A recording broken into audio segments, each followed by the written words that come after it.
Life is not a battle, it is a game. A game of cause and effect, of sowing and reaping, of thought becoming reality. Every word we speak, every belief we hold, every image we keep in our minds becomes a seed planted in the garden of our experience. Some seeds grow into flowers of joy, prosperity, and love. Others, when planted in fear or doubt, grow into weeds of limitation. The beauty is that the garden is ours, and the choice of seed is always in our hands. In this game, we are not victims of chance. We are players guided by divine law. There is no luck, no accident, only alignment with the spiritual laws that govern the unseen and bring forth the seen.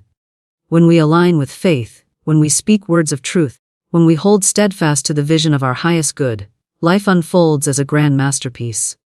But how do we play well? We play by speaking the word. Our word is our wand. When spoken with conviction, it shapes circumstances, draws opportunities, and moves mountains. To speak defeat is to invite defeat. To declare abundance is to call forth abundance. What we dare to claim with our lips and believe in our hearts must, by law, come to pass. Another rule of this game is non-resistance. Whatever we fight, we give energy to. Whatever we fear, we attract. To resist is to empower the very condition we want to dissolve. The secret is to bless it, release it, and turn our eyes to the higher truth, that every obstacle is merely an appearance, a shadow with no substance in the light of spirit. Forgiveness is also a powerful move in this game. To hold resentment is to chain ourselves to the very thing we despise. But when we forgive, we free ourselves.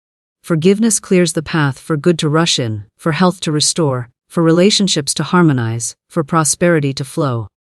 Above all, the greatest strategy is faith. Faith is the substance of things hoped for, the evidence of things not seen. Faith is the knowing that while appearances may shout lack, the truth whispers abundance. While conditions may scream failure, the spirit within declares victory. Faith dares to stand firm, to act as if the good is already here, until it appears. So let us play this game not with fear but with joy. Not with worry, but with expectancy. Let us speak words of power, forgive freely, release resistance, and walk boldly in faith. Then life will no longer feel like a struggle, but like the joyous unfolding of a perfect plan. For the game of life is not meant to be lost. It is meant to be mastered. Life is a game of cause and effect, where thoughts and words shape reality, and to understand this truth is to uncover the key to freedom and mastery over one's experience. Every thought that crosses the mind carries with it a vibration, a frequency that sends out a call into the invisible. That invisible responds unfailingly, for it is governed by law, and this law cannot be deceived, it cannot be delayed, it cannot be bent to whim. It acts with precision, it brings forth what is sound, and it delivers to each player exactly what has been planted in the soil of consciousness. If one holds a thought of fear, that fear is etched upon the substance of the unseen, and like a magnet it draws forth the very condition feared. If one speaks of lack, the words echo in the ethers, returning multiplied as experiences of shortage. Yet if one speaks words of life, words of courage, words of prosperity, those words rise with wings, carrying within them the seeds of new beginnings, and bringing into manifestation the good that is claimed. The mind is not a passive instrument. It is the very workshop of creation. In its chambers images are carved, patterns are formed, and blueprints are drawn for the life that unfolds before us. Every complaint is a design. Every worry is an instruction. Every affirmation of truth is an architect's plan for a structure of good. The player in this game is never without power, for as long as one can think, one can shape. As long as one can speak, one can call forth. And as long as one can believe, one can build the bridge from the invisible to the visible. The secret lies not in effort or in strain, but in the quiet and steadfast knowing that cause must always produce its effect, that the law is unchanging, and that the quality of the cause determines the quality of the effect. When a player awakens to this principle, life no longer seems to be a series of accidents, blows of fate, or random chances. Instead, life reveals itself as a mirror, showing without distortion the images entertained within the heart and the mind. If one sees discord, it is the reflection of discordant thoughts. If one sees harmony, it is the outpicturing of harmonious belief. This mirror is not cruel, it is just. It does not punish, it only reflects. It is given so that the player may learn, so that he or she may adjust, so that the patterns of thought may be refined, until they bring forth only that which is good, lovely, and of high report. The wise player studies the reflection and changes the inner picture rather than striking the glass. Consider how a gardener tends the soil. If he plants roses, he does not expect thorns alone. If he plants corn, he does not prepare to harvest weeds. The seed determines the harvest, and he knows this beyond question. In the same way, thoughts are seeds and words are waters, nourishing and strengthening whatever has been planted. If one plants continually the seeds of criticism, fear, doubt, and anger, one cannot look for joy, peace, confidence, and love to spring up. But if one plants continually words of gratitude, thoughts of abundance, images of radiant health, and affirmations of harmony, then the harvest must be abundant, for the law is exact and unfailing. The garden of the mind is more fertile than any field, and it will bring forth in kind, multiplied and pressed down, whatever has been sown within it. In the game of cause and effect, the spoken word carries a special force. It is not enough to think alone, for thoughts that remain unspoken are like seeds locked away in a jar, unable to reach the soil. But when a thought is clothed in words, it takes wings, it is planted in the ethers, it begins its journey to return in form. This is why careless words bear consequences. To speak idly of misfortune is to invite it. To speak continually of weakness is to strengthen it. The word is not mere sound, it is a decree, a command, a vibration that shapes substance and summons results. When one understands this, speech becomes sacred, every sentence weighed with intention, every utterance an act of creation. There are those who look upon life and declare that it is unfair, that some are blessed and others cursed without reason. But this belief is born of ignorance of the law. Life does not choose at random, life does not grant favor without cause. Every effect has a root, every condition a seed. The man who lives in poverty has spoken often of lack, thought often of limitation, dwelt continually on fear of not having enough. The woman who thrives in abundance has spoken words of supply, trusted in provision, and held fast to the vision of increase. To the onlooker these outcomes may appear mysterious, but to the one who knows the law, they are as natural and certain as the harvest that follows planting. This understanding removes fear, for fear is born of the belief in chance. When one knows that life is a game of cause and effect, there is no dread of tomorrow, for tomorrow cannot arrive bearing anything other than the fruit of today's thoughts and words. If today's seeds are good, tomorrow's harvest is assured. This principle also removes envy, for there is no need to covet the good of another. Each has within themselves the same power to call forth their own good, to speak their own word, to plant their own seed. The storehouse of supply is infinite, and the law of cause and effect responds to all who use it rightly. Yet it must be remembered that fear and doubt are also causes, and they too bring forth their kind. To believe that one's good can be withheld is itself a seed, and that belief will bear fruit in delayed blessings and frustrated hopes. To speak of failure is to water the seed of failure. This is why vigilance is required. For the law is impersonal, it does not choose what to manifest, it simply brings into form what it is given. The responsibility, then, rests with the player to choose wisely, to think rightly, to speak truth, to align the inner world with the highest good. The more faithfully one practices this, the more swiftly the outer life aligns with the inner pattern. Small demonstrations lead to greater confidence, and confidence leads to mastery. A lost opportunity replaced by a better one, an illness dissolved by the power of affirmations of health, a debt cleared when the word of supply is spoken. These are not coincidences, they are effects following causes. And as one experiences them, the conviction grows that nothing is withheld, nothing is denied, nothing is impossible when thought and word are in harmony with truth. The spoken word is a powerful tool that creates conditions and outcomes. For words are not mere sounds carried by breath. They are commands, decrees, living vibrations that go forth into the unseen and return clothed in visible form. Every word carries with it the essence of the thought behind it, and every utterance imprints itself upon the substance of life. When words are spoken with conviction, with feeling, with belief, they carve pathways in the invisible and set into motion forces that cannot be stopped until the spoken decree has fulfilled itself. It is often thought that words are casual, that conversations are harmless, but the truth is that every word is a seed sown in the fertile soil of universal law, and that law is unwavering in bringing forth the harvest of the seeds planted. If a man continually speaks of lack, declaring that money is scarce, that opportunities are few, that life is hard, those words are creative forces, and they weave around him conditions that match his declaration. The more he repeats them, the more firmly those conditions are established, until the very fabric of his life is marked by the shortage and struggle he proclaimed.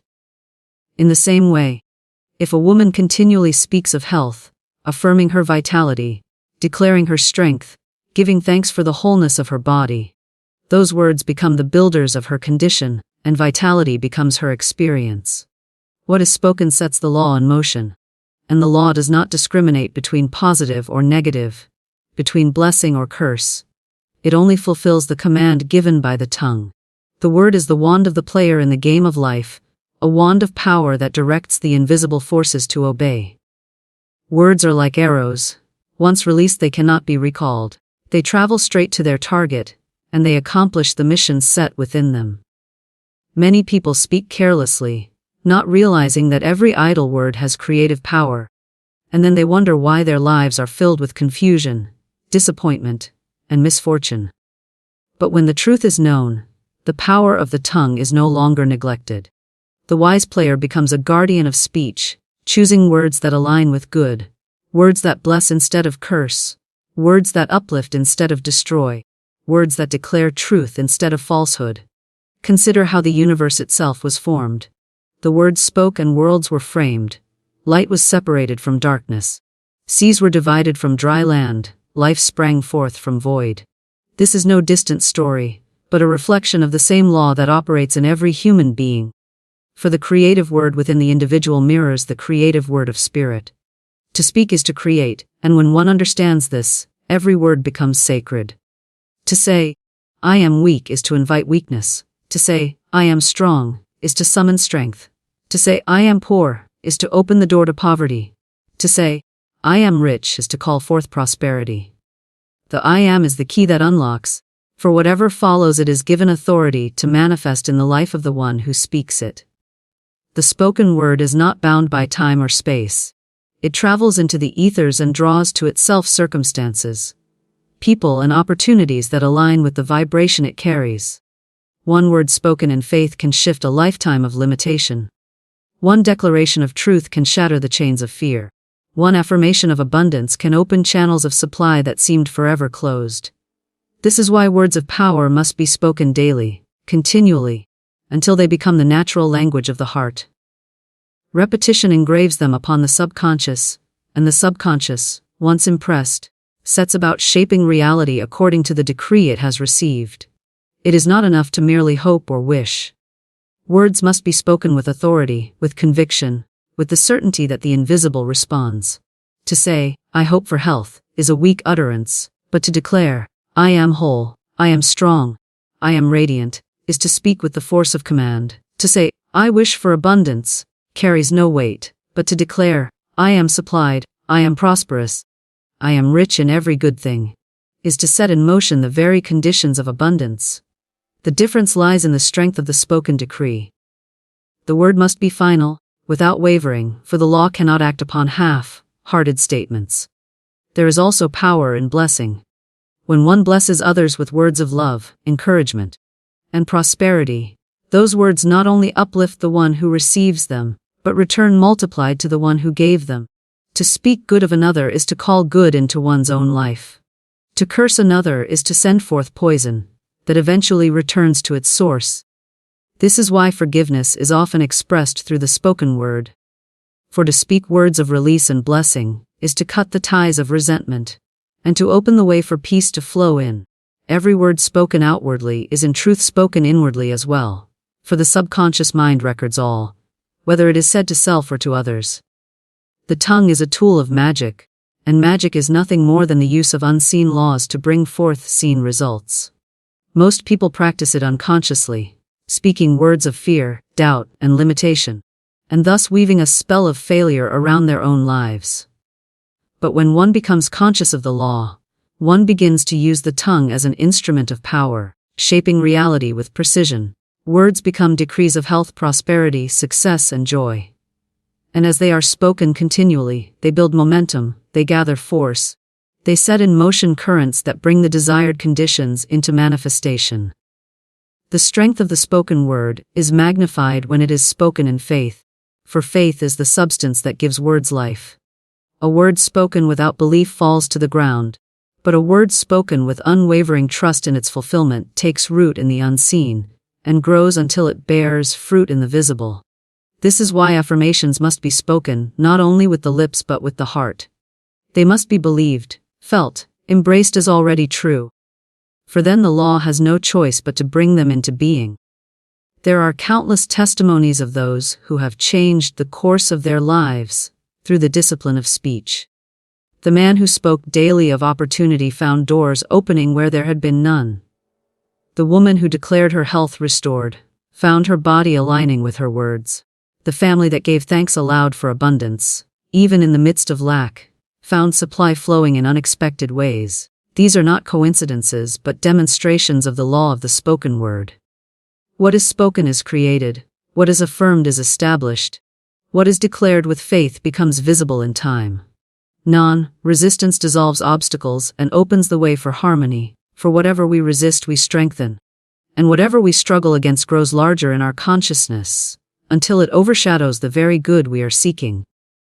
Resistance is a form of attention, and attention is a form of energy, and the law is that whatever receives energy expands.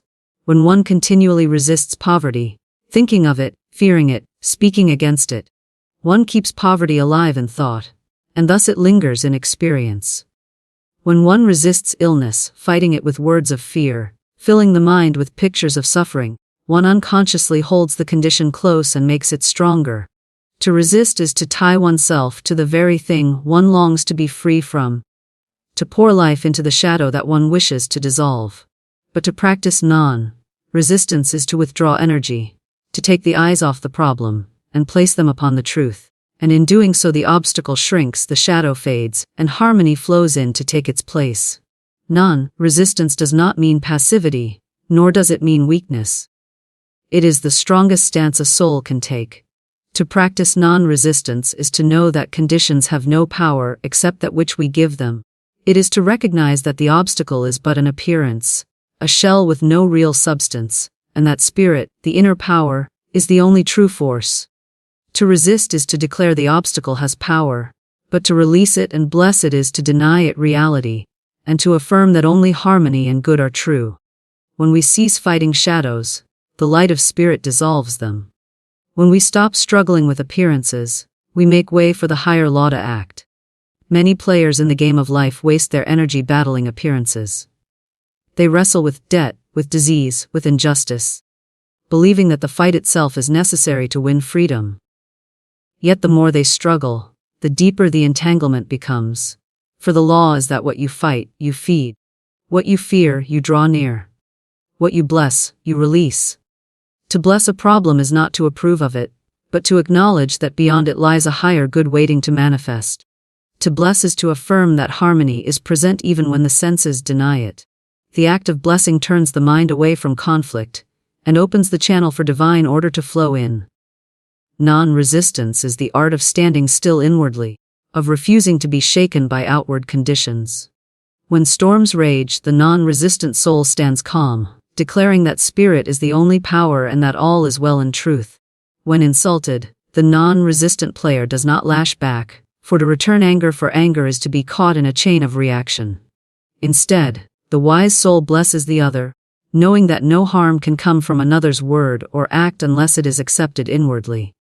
In this way, the chain of reaction is broken, and harmony is preserved. Non-resistance becomes a shield, a silent strength that dissolves discord without struggle. Consider water as a symbol of non-resistance. Water does not resist obstacles. It flows around them, over them, under them, and in time it wears them away. A rock may appear immovable, but the gentle persistence of water, which never resists but always flows, eventually carves valleys and shapes landscapes. In the same way, the soul that practices non-resistance flows around obstacles, never wasting energy in struggle, never feeding the problem with attention, but gently and persistently affirming the truth until the obstacle is dissolved. Non-resistance is not forceful, yet it is unstoppable, for it aligns with the eternal law of life. There are countless examples of non-resistance bringing release. A man faced with injustice may choose to fight it bitterly, filling his heart with resentment, and his words with anger, and in doing so he binds himself to the very injustice he seeks to escape. But another man, faced with the same condition, may bless it, release it, and declare divine justice working in his life. The first man remains entangled, the second sees doors open, circumstances shift, and harmony restored. Not by struggle but by the quiet power of non-resistance. Similarly, one who struggles with illness often grows weary. The more they fight, the stronger the sense of illness becomes.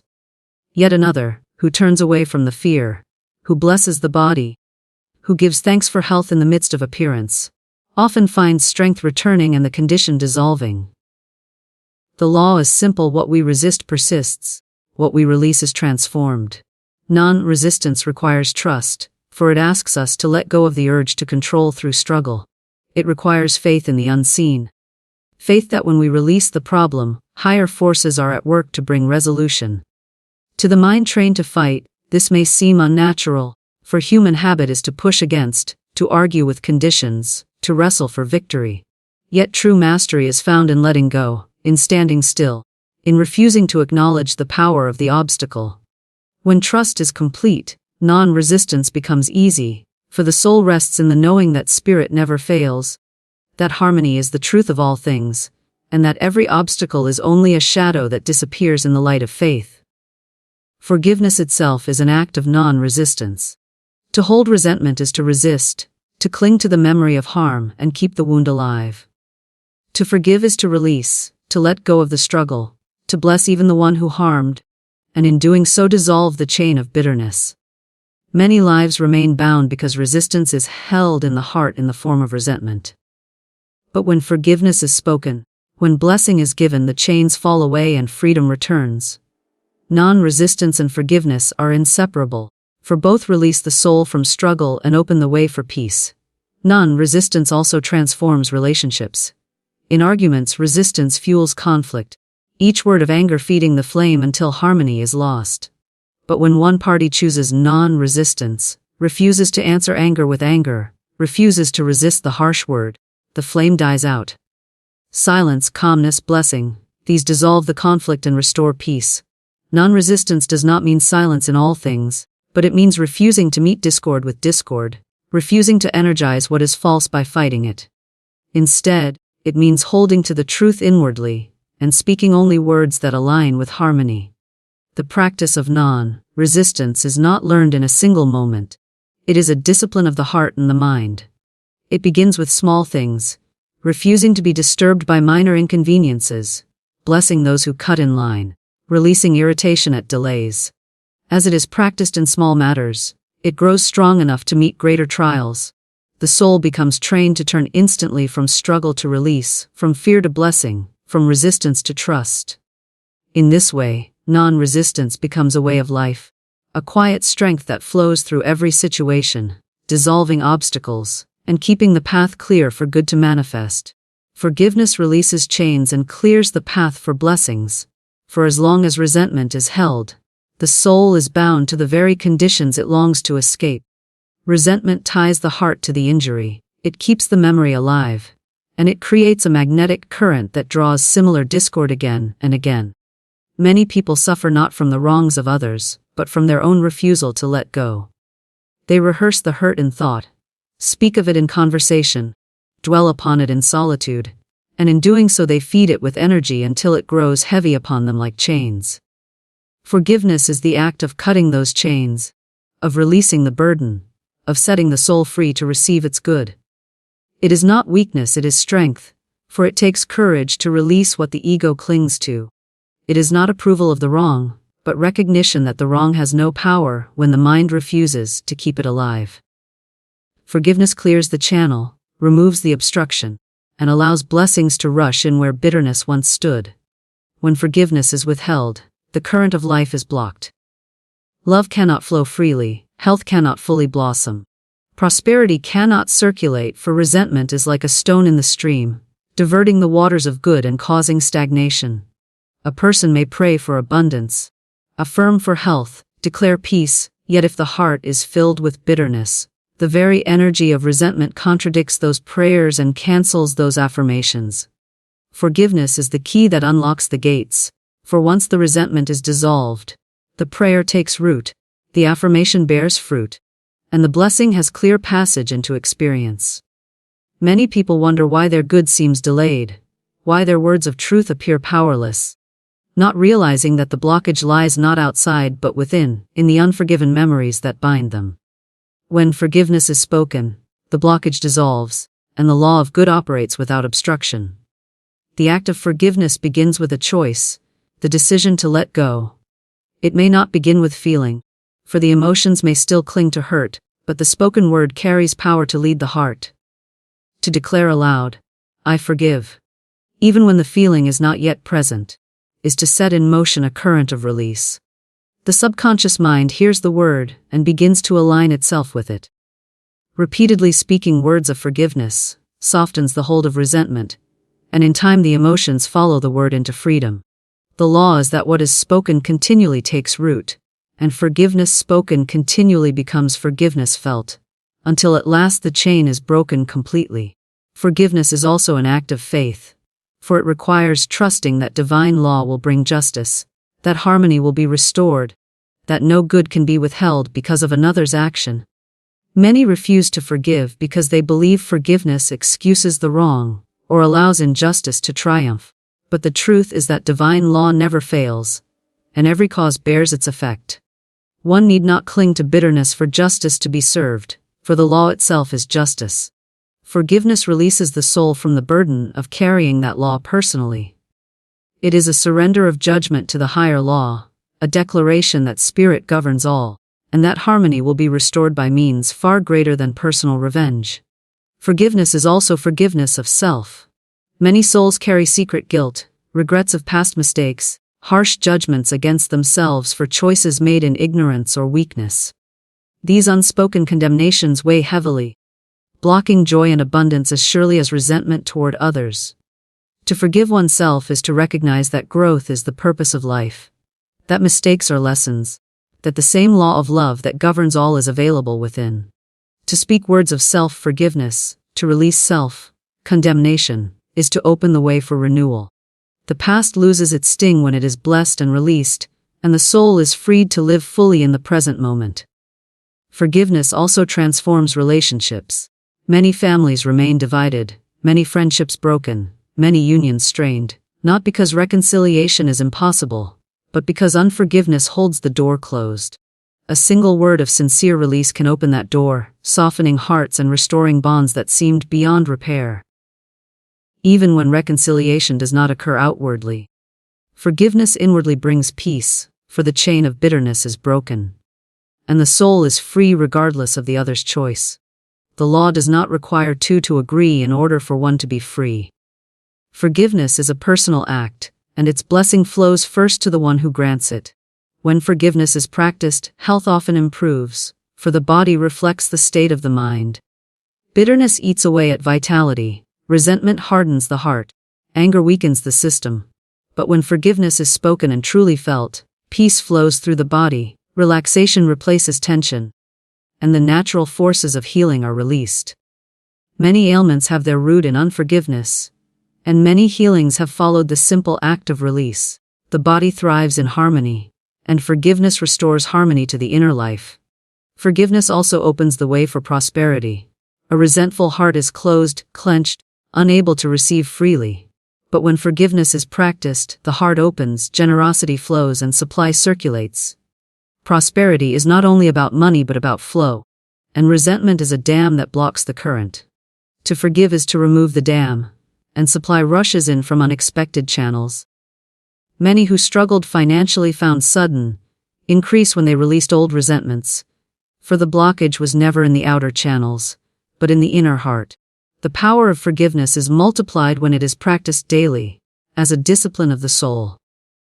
Each night one may review the day, and if any resentment has crept in, speak words of release before sleep.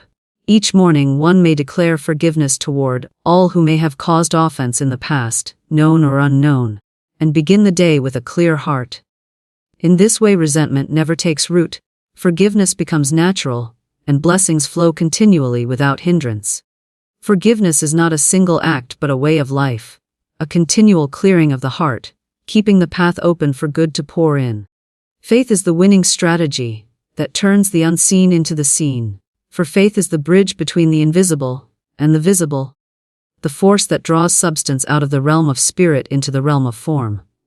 Faith is not hoping, it is not wishing, it is not longing for something distant. Faith is knowing. Faith is standing in certainty when the senses declare the opposite. Faith is acting as though the good is already accomplished, speaking as though it is already present, and walking as though it cannot fail to appear. Without faith, words are empty, affirmations are weak, and prayers are hollow. With faith, every word is charged with life, every affirmation becomes a decree, every prayer becomes an act of creation. Faith is the golden key that unlocks the storehouse of supply, health, love, success, and joy. For faith aligns the soul with the truth that all good is already provided, waiting only to be claimed. Faith is substance. It is not an idea or a dream, it is the very essence of the thing hoped for, the evidence of the unseen good. When a person walks in faith, they carry within themselves the vibration of their desire already fulfilled. That vibration attracts its own, drawing conditions, people, and circumstances that align with it. Faith is magnetic. It does not beg, it does not plead, it does not question. Faith knows that the law of spirit is unchanging, that what is spoken in faith must manifest, that the unseen responds to the conviction of the heart. Faith does not ask how, it simply knows that it will be so. Many fail in the game of life because they look too much at appearances. They allow their senses to dictate their belief, forgetting that appearances are but shadows, temporary conditions that carry no true substance. When lack appears, they call it real, and in declaring it real, they give it power. When illness appears, they bow before it, treating it as authority, and thus it grows stronger in their experience. But faith looks past appearances to truth. Faith declares abundance in the face of lack, health in the face of illness, victory in the face of seeming defeat. Faith does not deny appearances exist, but it denies them power, insisting that spirit alone is reality, and spirit always brings forth good. Faith requires practice, for the habit of trusting in appearances is strong. One must train the mind daily, speaking words of truth, affirming good, visualizing the desired outcome as already here. Each act of faith builds strength, just as muscles are strengthened through exercise. The small demonstrations of faith, a parking space provided, a bill unexpectedly paid, a chance meeting that opens a door. These build the confidence to trust in greater matters. In time, faith becomes a way of life, a steady certainty that no appearance can shake. Faith is also obedience, for it calls upon us to act as though the desired condition is already true. To declare abundance and yet act in fear of poverty is not faith. To affirm health and yet continue to speak of weakness is not faith. Faith speaks and acts in alignment.